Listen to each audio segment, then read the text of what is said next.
Hello, and welcome to our final workshop in the English methodology series. I'm grateful that you could be with us today. Today's topic is student-centered classrooms. So a brief introduction to me. My name is Heidi Healy, and I am joining you from the state of Utah in the Western US. And I'm here as a virtual English language fellow. I served as an English language fellow in China from 2017 to 2020. I worked at 2 universities there and also helped to do teacher training. And I've been working in English education for about 10 years now, both teaching students and helping to train teachers. So I'm very grateful that you would join us today. Today's topic is student-centered classrooms, activating learners for motivation and success. And I hope that this is kind of a culmination of many of the things that we have talked about throughout the course of this series. Many of the things that we've talked about, building vocabulary, teaching reading, motivating students, learning about classroom management and self-regulation. Many of these things go back to this idea of student-centered classrooms, where students are actively participating in their learning. And as we talked about in the motivation workshop, when students are actively participating, this increases their motivation and increases their remembering of different activities and the language that they are learning, and helps them to be more successful. So we're going to start by talking a little bit about student-centered classrooms. What are they? What does it mean to have a student-centered classroom? And then today we're going to talk about creating better activities in those student-centered classrooms.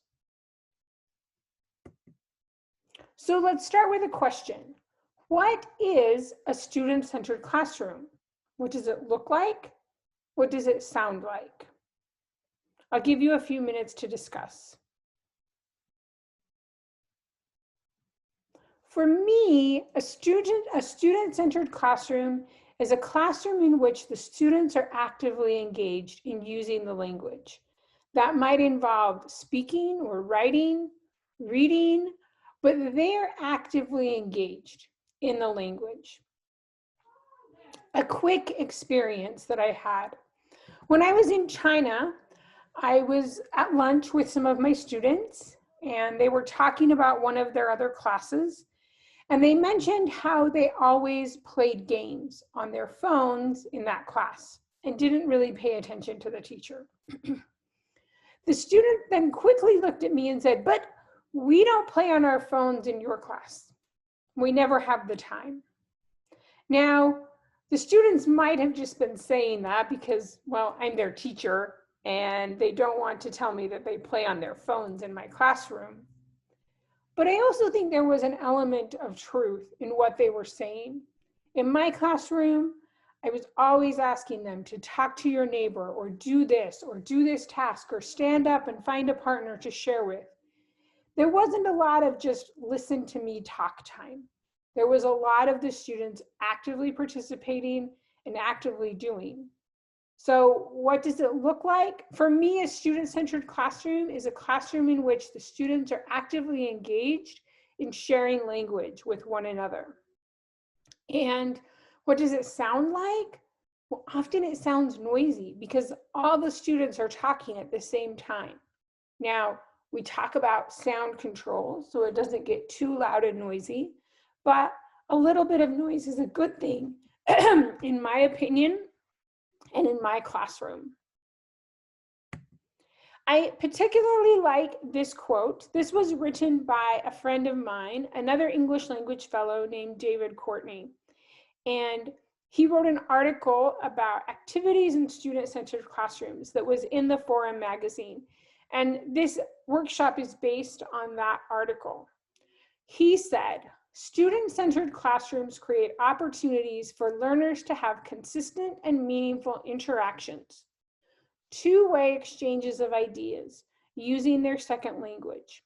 Such interactions promote L2 development as peers provide modified input and speakers are pushed to produce language that their partners understand. I really love this definition of student-centered classrooms. That a student-centered classroom is about providing opportunities for our students to interact, for our students to use the language, to produce the language in meaningful ways, and then use that language to communicate with their peers and classmates. This opportunity to interact reminds me of another class that I taught once, another experience I had while teaching in China. I had been asked by another professor to come in and teach a class on writing thesis statements.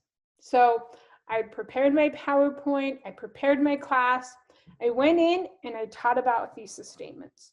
And I talked about thesis statements, and then I had the students write a thesis statement. And then I had them share thesis statements with a partner and discuss how they could make it better. And then I had them share with the class, and we talked about how we could make them better. And this was a fairly normal class for me. After the lesson, the professor said to me that he thought my lesson was really interesting because I had the students write thesis statements. And I thought, well, that's our goal. It's a writing class. They're supposed to be writing an essay. If I'm going to teach them about writing a thesis statement, they need to do the work of writing this thesis statement. They can't just listen to me talk about it. And that really enforced for me this idea that students need to be actively participating in language classes, not just listening to the teacher, but they need to be giving answers. They need to be writing words.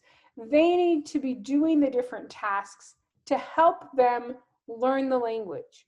Because that is the point of language after all. It's to communicate. It's to share our ideas and our thoughts with the rest of the world. So for me, that's what a student-centered classroom is about. It's about providing opportunities for the students to use the language, to interact, and to work together to communicate and to become speakers and users of English. But as with most things, having a student-centered classroom is not without its challenges. So what are some of the challenges of a student-centered classroom? Take a couple of minutes to discuss this. Some of the challenges that I thought about are things like curriculum.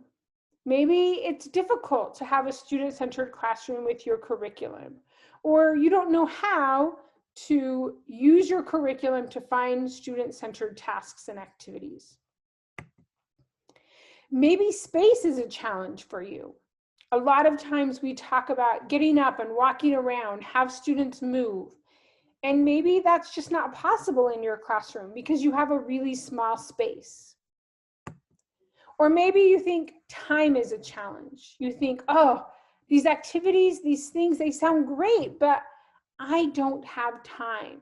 My school, my government expects me to teach these things, and I don't have time to do lots of activities with my students and teach everything I need to teach.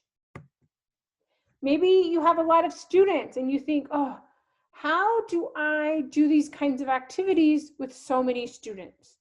That's challenging. And with lots of students comes classroom management. If I have my students talking to each other, standing up and walking around my classroom, interacting, that gives more opportunities for misbehavior, for students to not behave the way I want them to, for students to get in trouble, to create problems in my classroom. So while this sounds really good, there can be a lot of challenges with student-centered classrooms.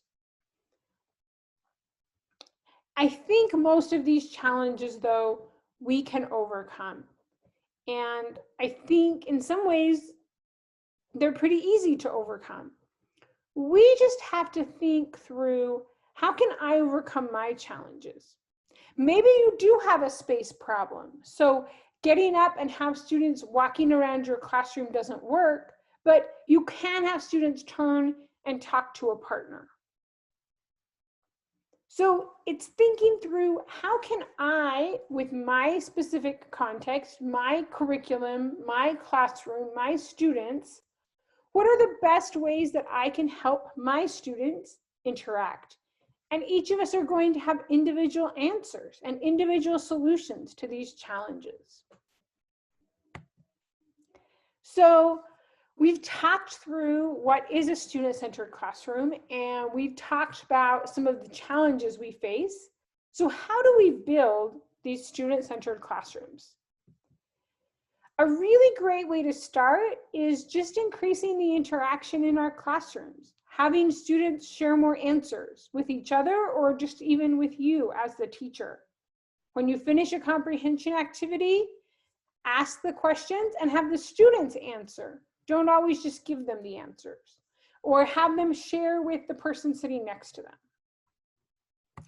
We can also build better communicative activities and tasks, things that really allow our students to use the language.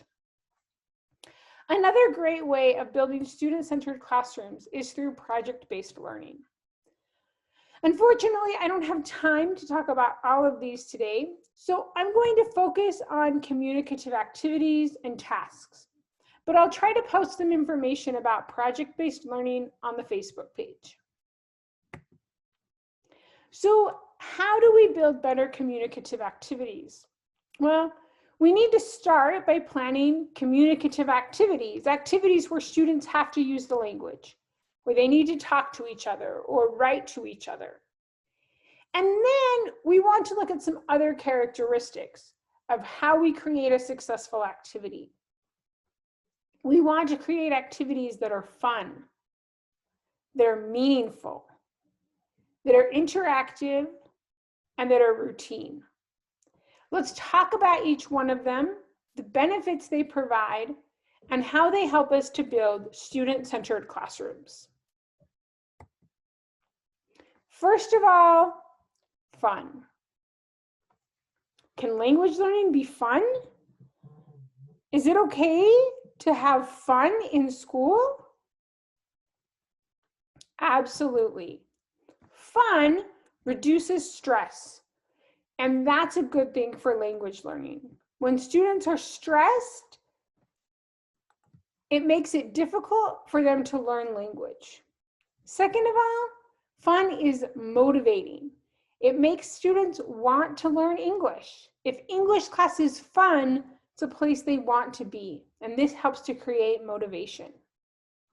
Additionally, when stress is low, this allows our brains to work better, and so it helps to increase our memory.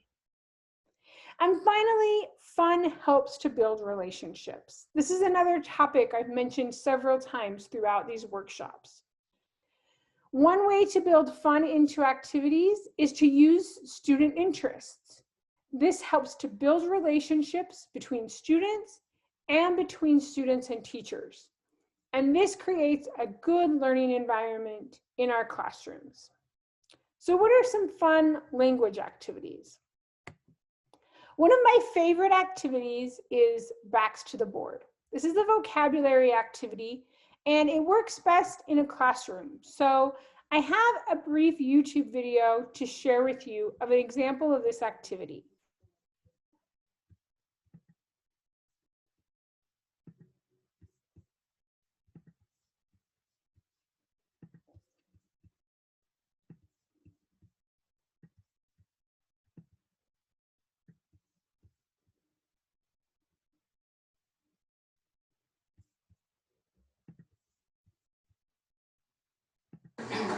And now I want one person from each team to come here. So maybe Communicative, you can sit here, and Juliet, if you come and sit here.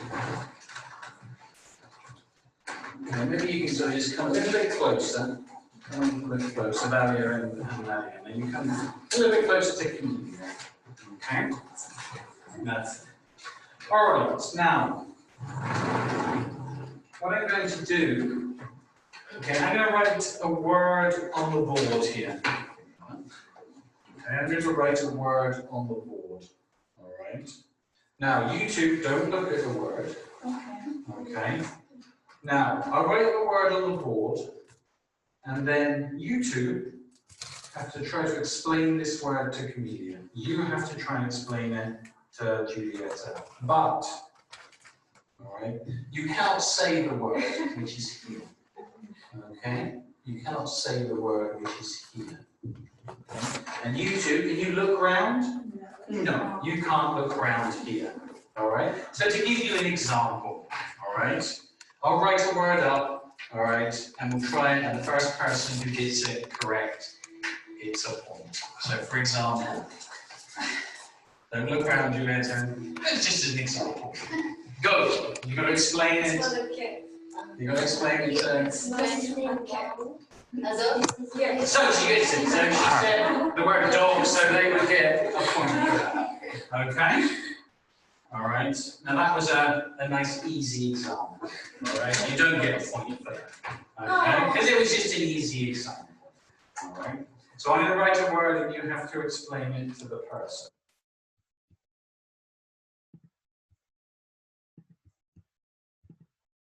Okay, so that's an example of Backs to the Board. It's a vocabulary game that I've used a lot in my classrooms.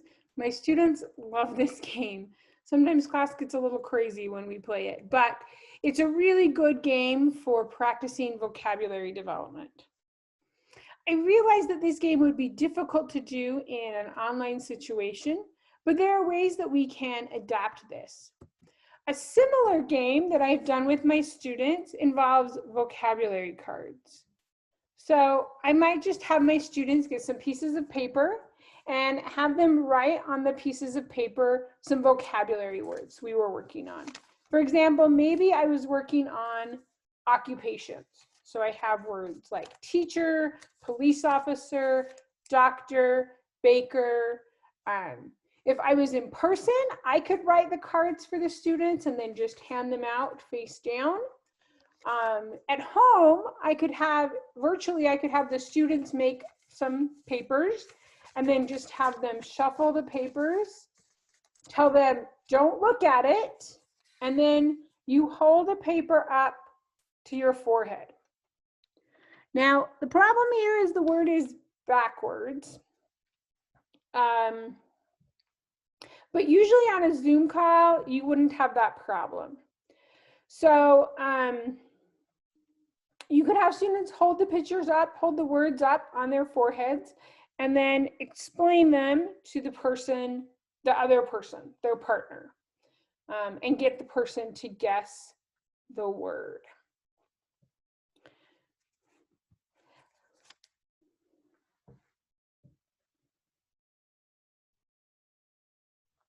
Alternatively, you could do this in person. There's lots of other ways that you can do this activity. I've seen teachers take pieces of paper and tape them onto students' backs, and then they walk around the room and have to figure out what word is on their back. These can be fun ways of practicing vocabulary and developing language. What are some other fun activities that you have done with your students, either in person or in your virtual classrooms? Some fun activities that I thought of, one is karaoke. There was a teacher at one of the schools I taught with that every week she did karaoke with her class. So they would pick a song and they would practice singing the song together to practice pronunciation. This was a really fun activity that her students looked forward to each week. Another fun activity might be a game of charades. Charades is a game where you act out a word. So for practicing verbs or practicing other vocabulary, maybe even some of our occupation words, you could have students act out or mime the words. And finally, games. You can create your own games, or there are lots of games that are available on the American English.state.gov site, such as the Activate games.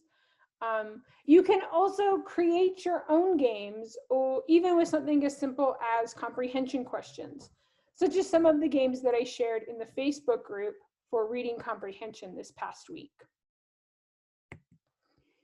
Our second aspect of creating good activities, good communicative activities, is to try to make activities that are meaningful.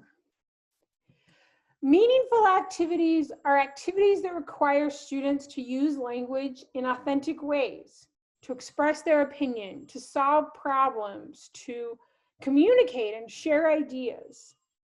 The focus in these kinds of activities is on communication. It's okay if students make some grammar errors. It's okay if they make pronunciation errors. Again, the focus is on communicating. Are they communicating their ideas to the group? Also, meaningful activities create motivation because it's real. Students are expressing their opinions, sharing their ideas, trying to solve problems, and this builds motivation. Finally, many meaningful activities we can have students repeat. For example, sharing their opinions. We may have them share their opinion with several different classmates, and this allows them to build fluency or to build how smoothly they're speaking. And this helps with language development. One meaningful activity I really like is called I'm Not Just a Number. This can be a good way to learn more about your students or have your students learn more about each other. It's also a great way to practice question formation. There are two numbers on this screen, 2012 and 11. Both of these numbers are important to me. If we were in class together, I would have you ask me questions to try to decide or try to figure out why these numbers are important to me. For example, the year 2012. You might ask me, is this a year? And I would say, yes, it's a year.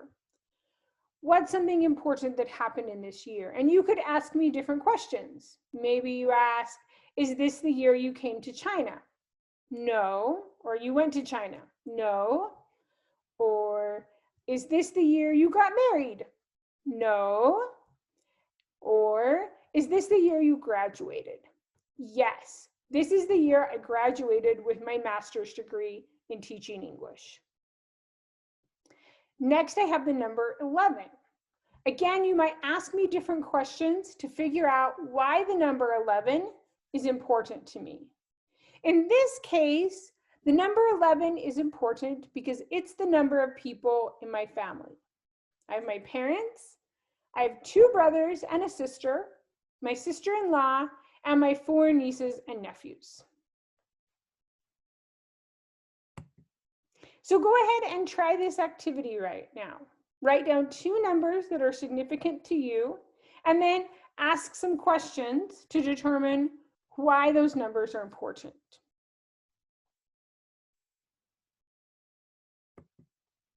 What are some other meaningful activities that you've done in your class? Some meaningful activities that I thought of include things like a mingle activity. Maybe I have students think about an opinion they have about a topic. I have them share with a partner, then they find another partner and share with that partner, then they find another partner and share with that partner. Or a human bingo activity.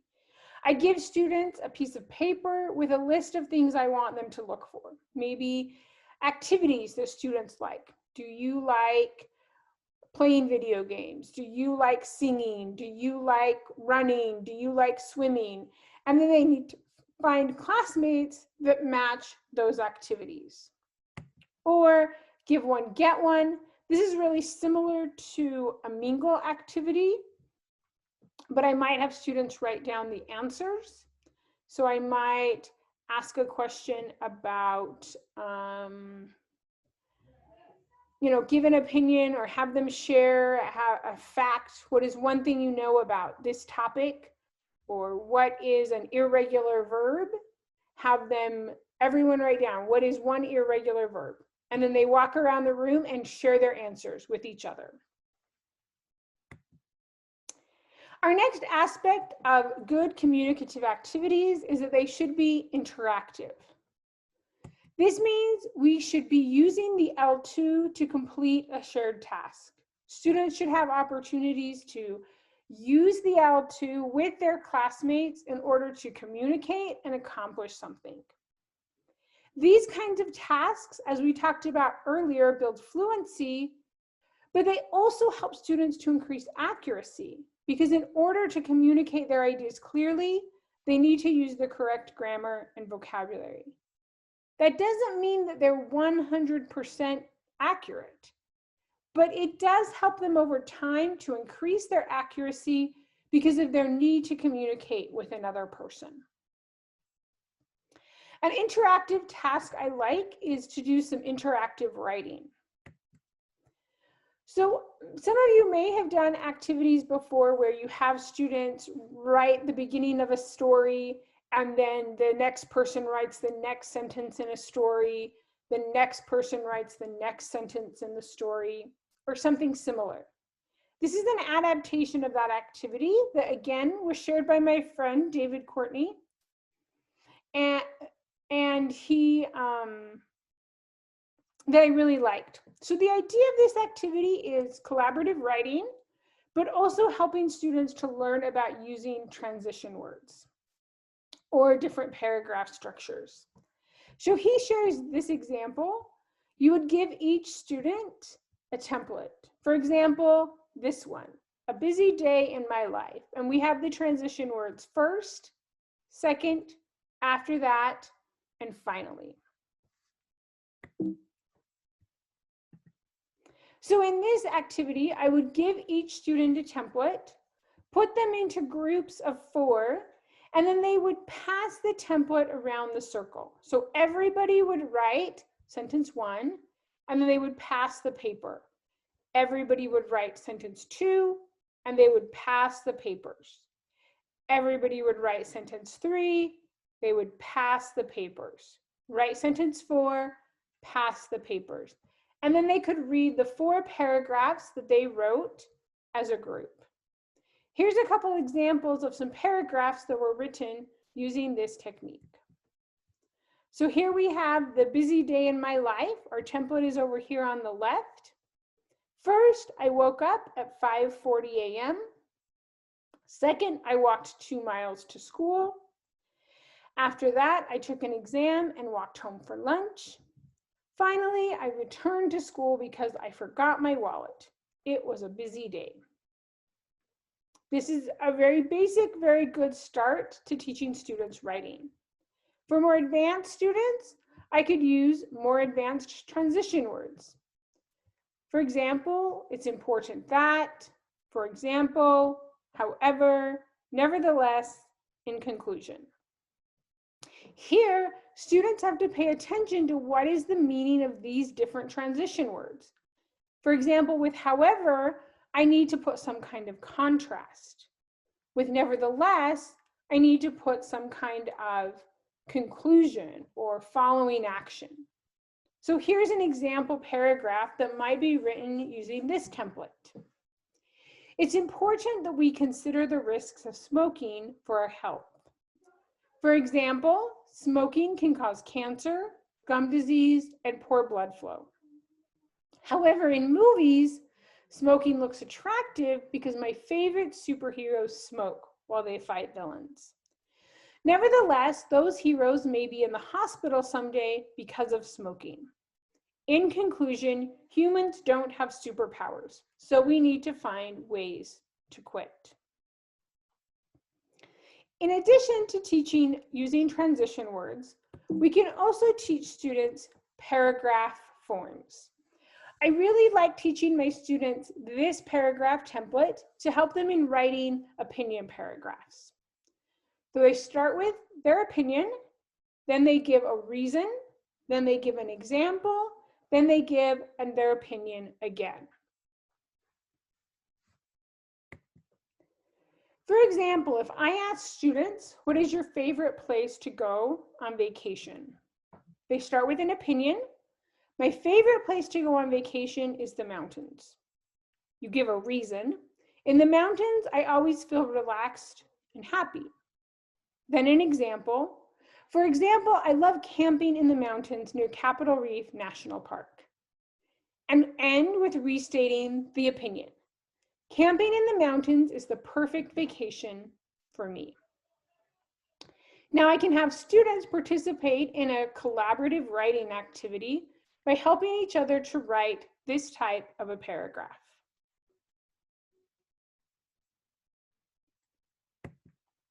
What are some other interactive activities that you do with your students?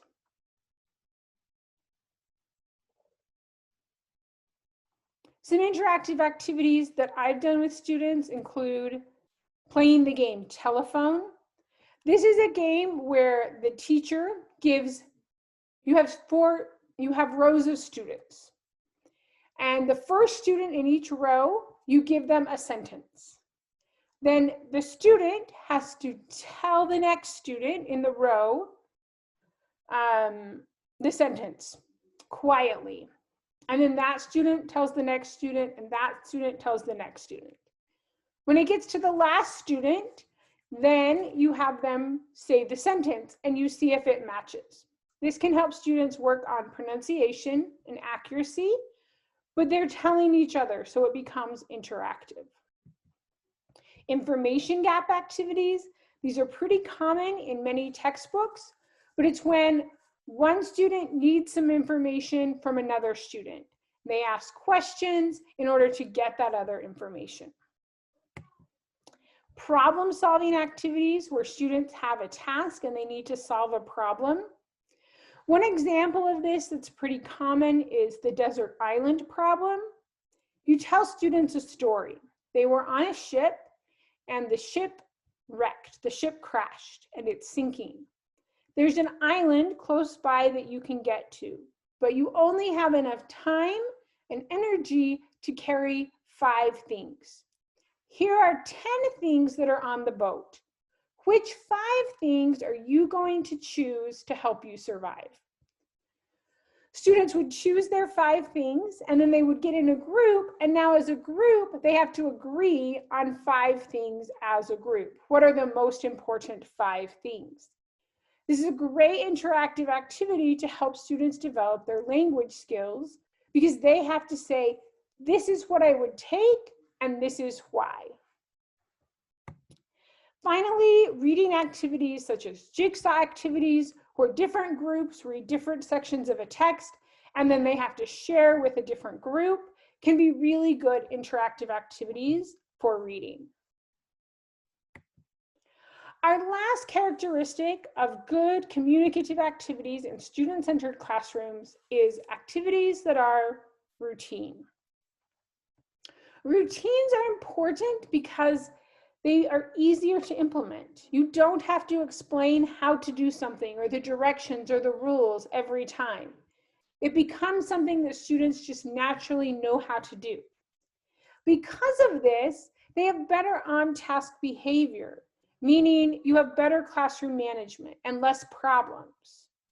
Finally, or additionally, routine activities improve memory. We talked about this earlier with vocabulary. When students repeat something, it helps them to remember it. Also, this can be a great opportunity to slowly increase difficulty over the course of your school year. At the beginning of the school year, start with an easier task, and then make the task more difficult as you move towards the end of the school year. One of my favorite routine tasks that I think I've shared with you before is a question of the day. It's my beginning of class routine. I put a question up on the board or the screen. The students have a few minutes of think time as they come into class. This gives them something to do right as they come into class or right as I come into class, so they don't have time to get off on their behavior. After giving them some time to think, I have them share with a partner, usually just the person sitting next to them. And then I choose 2 students from the class to share. Each week, I would choose different students to share, so every student got a chance to share with the entire class. And then I would give some feedback to those specific students. Additionally, sorry for the interruption. Additionally, I would allow other students that chose to share with the group. For example, these are some of the questions of the day I've asked my students. Should people be sent to Mars? How has communication changed? What methods do you use to communicate with your family, friends, colleagues, boss, etc.? What do you like to wear? Do you like casual clothes or formal clothes? What is your favorite color? What things are this color? So really lots of different levels of questions can be asked, from very beginning level questions like, what is your favorite color? To more complicated questions like, should people be sent to Mars? Most of these were based on my curriculum, the things that we were discussing in class that day. So this was a great way to lead into class. It gave students the opportunities to share with each other, and it helped us to build a good class routine at the beginning of class. So, what is a routine activity you use in your class?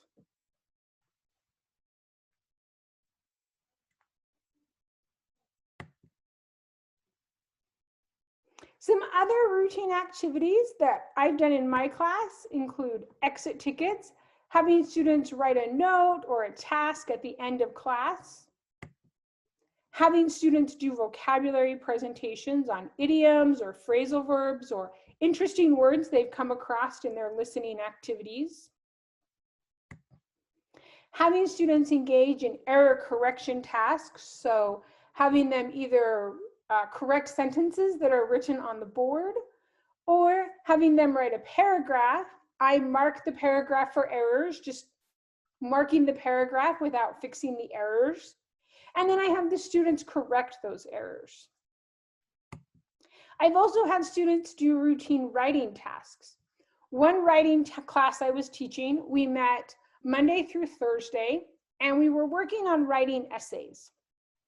So on Monday, the students would brainstorm and write a thesis statement. On Tuesday, we would discuss their thesis statements and how they could improve them. And then on Wednesday, the students would complete an outline for their essay. By making activities fun, meaningful, interactive, and routine, we can build better communicative activities for our classrooms and make our classrooms more student-centered, which benefits our students because they learn more. And it also benefits us as teachers because we have more time to interact with our students, understand their language levels, and help provide them meaningful feedback. So let's go back to our teacher toolbox. What did you add to your toolbox today? What new idea or strategy do you want to try? Today is our last workshop in this series. So in addition to answering this question for this workshop, answer this question for all the workshops. What have you learned, or what have you gained from attending this workshop series? Again, a reminder about the Facebook page. I still want to hear from you. I'd love to hear your questions. And I would also love to hear your examples of things you're finding success at. Activities that are working for you, whether in class or virtually. And also resources that you are finding that are helpful. This coming week, I'll be on Facebook again for 2 events. We'll hold one Thursday, December 17th at 9 p.m. and one Friday, December 18th at noon. I hope that you'll join us. Finally, I want to end with a thank you. Thank you for each of the teachers that have participated in these workshops, whether on Facebook or via Zoom or in person. Thank you for your participation and for your desire to become a better English teacher. Thank you also to all the teachers that have that have acted as facilitators for these workshops. Thank you for helping me do my job better. Really, this would be impossible without Alta and the other teachers that have acted as facilitators. Also, I'd like to say thank you to Alta and to the many people at the Americans Corner and the Embassy that have offered me this opportunity to provide these workshops to you. I hope they have been valuable. I hope you have gained more ideas about becoming a better English teacher. So thank you so much for your participation and your efforts and for watching and attending these workshops.